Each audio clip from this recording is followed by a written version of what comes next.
ही नदी पात्र ही पैप वाहून गेली.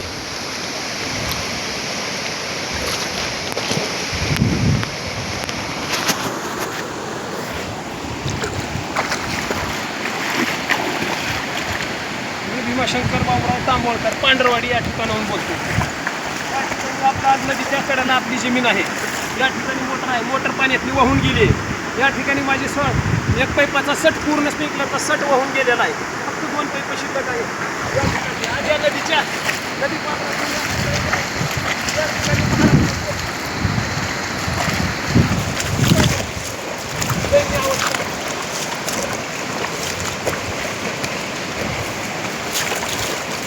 पाणी सोयाबीन आज आमची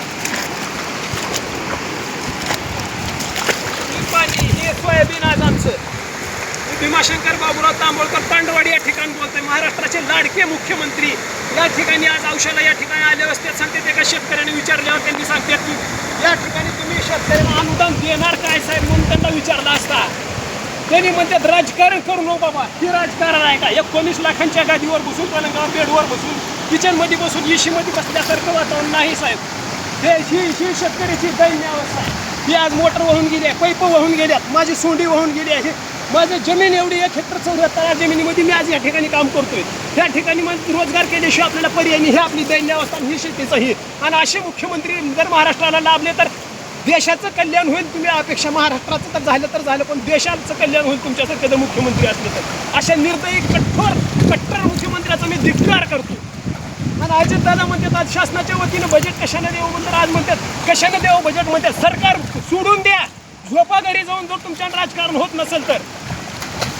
जर शेतकऱ्याच्या बाजूने जर तुमची जर बाजू मांडत नसाल तर तुम्ही शासन राहून तुमचा काय फायदा आहे. शेतकरी गोरगरीब दीनदलिताचं सरकार हे मायबाप असतात. आणि ही मायबाप अशा परिस्थितीमध्ये अशा शेतकऱ्याच्या पाठीशी खंबीरपणे न राहता आज त्यांच्यावरच टीका करून स्वतःचं राजकारण शिजू पाहतात. हे मुख्यमंत्री आज देवेंद्र फडणवीस आणि हे अजितदादा. धन्य आहे तुमच्या कार्याला. सलाम साहेब.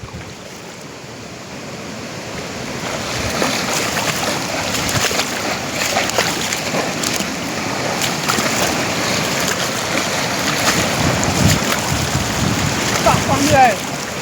कसं जगावं लागेल आज या ठिकाणी.